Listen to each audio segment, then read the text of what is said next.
Okay, wala akong magawa.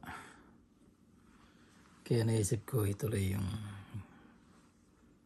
gawa ko ng part 2 nung video na ginawa ko nung last week.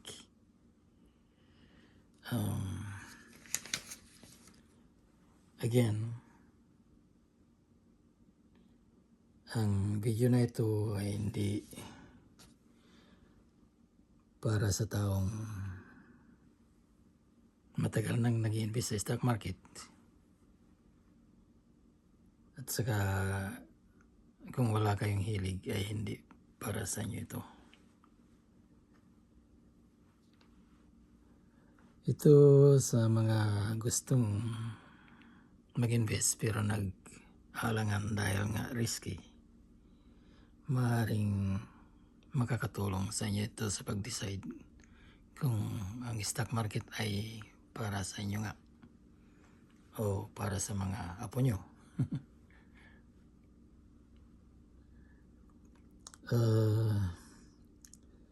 Gaya rin nyo ako nung araw, very hesitant din ako, pero nung sinubok ko na ay okay lang pala. Hindi naman pala as risky as I thought.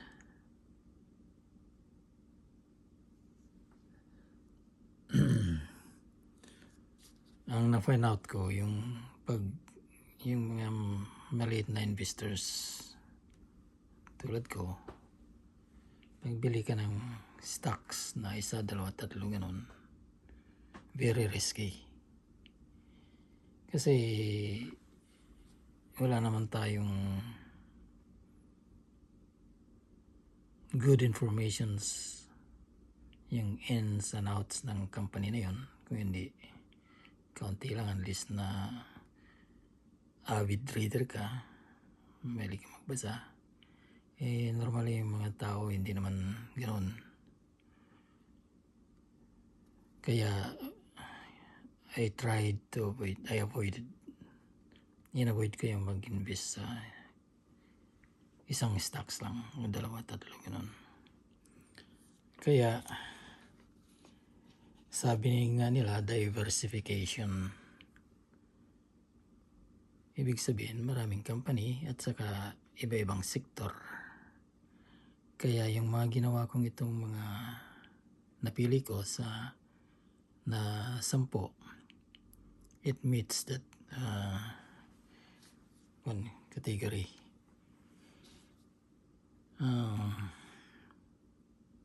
Napakaraming pagpipilian, pero nasa inyo na yun. Sa Amerika at halos over 7,000 na ang mga ETF. Yung mga ETF na yan, yan ETF.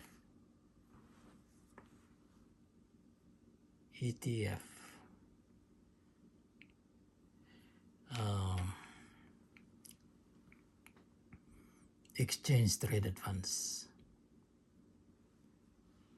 Kaya ang guide ko sa pagpili ng mga ETF na ito ay yung return ng investment, yung market cap, yung capitalization, yung magkano yung pira assets ng company, at saka importante rin yung expense ratio. I-explain ko sa inyo, na-explain ko na yan last time, pero isa-isahin ko sila. Itong napili kong 10 sila 10 napili ko. Oh, by the way, bago tayo punta doon, tignan natin ang market today. As of kanina, close ngayon ang market. Tuesday, July 16. Ito pa lang ginawa ko.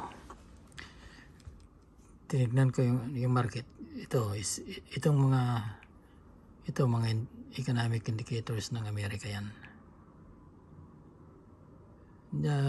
Ginagamit na guide kung anong nangyayari sa market.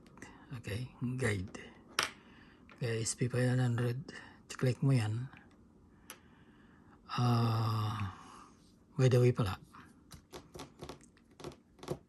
since all time high yung SP500. Bakit nagkaganyan na ayaw ko yung masyadong makanyan. Yan, all time high as of today is 5,706. Ang all time high, dahil prinis ko yung all time dito, yan, naabot na niya yung all time.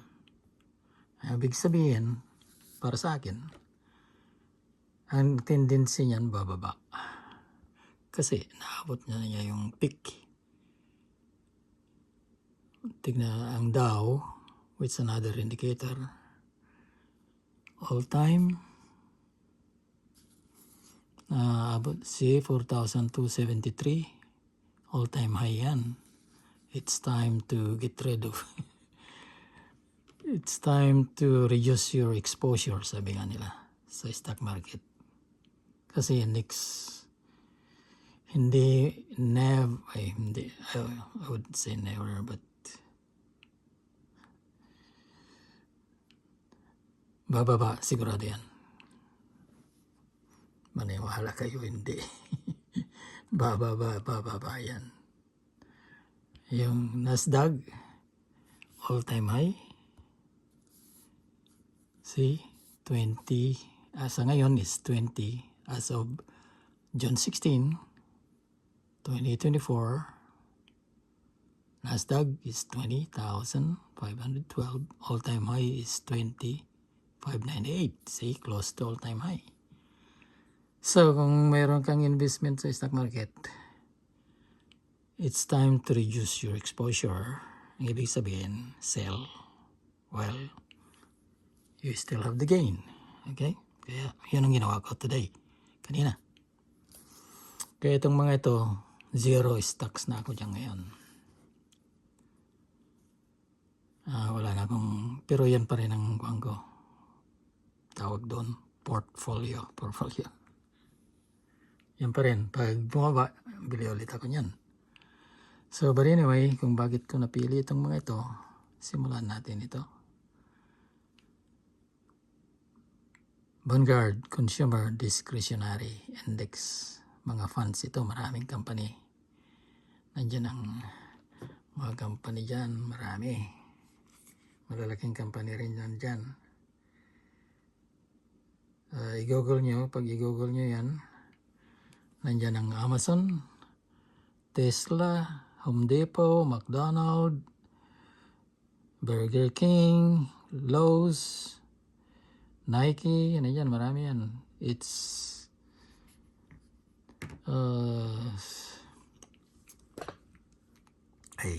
nagalaw ko yung kuwan ko. Sorry. Okay, but anyway, basta maraming company yan.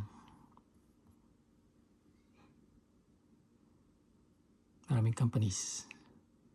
Kaya ang sabi ko, yung tinitignan ko sa isang company, yung unang tinitignan ko yung expense ratio ito. Yung bayad mo sa company sa Vanguard.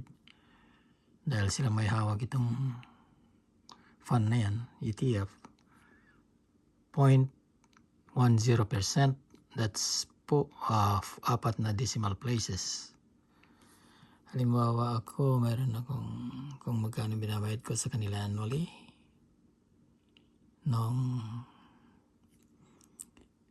Okay, ilan ang stocks ko dyan dati. Wala na akong stocks ngayon.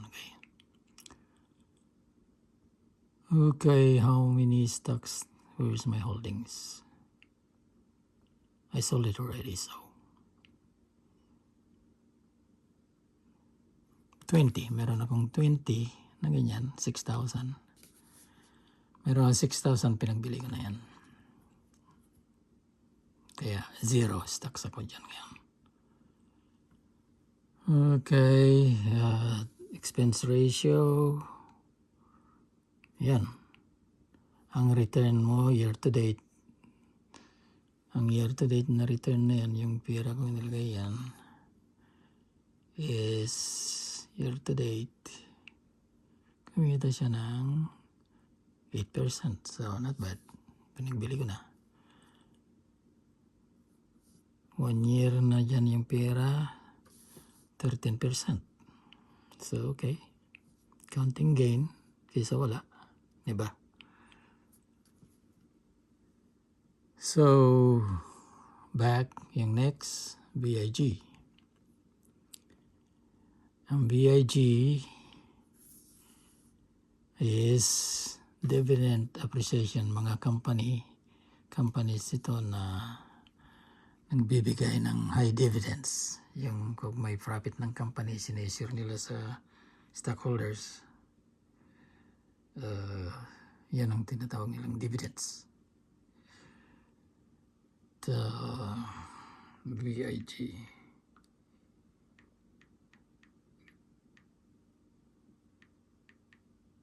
Okay. Ang mga company dyan, high dividends, nagbibigay ng dividends. Gaya ng Apple, Microsoft, JP Morgan, Exxon. Exxon, malaking dividends yan. Pag nag-gawin 3.11%, that's every quarter. Nagbibigay sila ng 3%, kamo na lang. Kung iniwan mo yung pira mo doon sa Exxon, alam mo wala ka ng Exxon, nagbibigay siya ng 3.11%. Ang pinakamataas ang Apple, magbigay siya ng 4% dividends every quarter. I think every quarter, I'm not sure. But mostly every quarter. Kasi ang nakalagay dito mga company, maraming companies yan, nagbibigay ng dividends. Kaya, kung diyan ka nag-invest sa Vanguard, binili mo yung Vanguard na yan, ang return ng pira mo sa 1 year, 11%. Since January, pag 1 year, 16%. Okay. Diba? Okay na yan. Ang binayad mo lang sa Vanguard sa 1 year is 0.06%. See? Apat, again, 4 decimal places yan. Dagdagan mo pa ng 2 0. 0.00. Dahil percent means hundreds. 2 decimal places. Kaya magad ka ng 2 decimal places yan. Multiply mo yun sa ilang stocks ko yan. 150 oh. Kaya 28,000.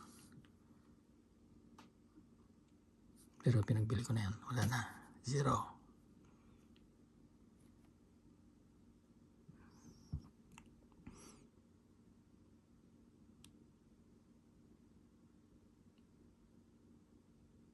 Oops. Delikado ito. Bibisto ata ako ito. 0-0 ko muna lahat yan bago baka malaman ng 0-0 ko muna yung kasi 0 na ngayon eh. Alisin ko muna yung 0 bago. Anong oras na ba? Okay. I will continue pag na 0 ko na lahat. Okay?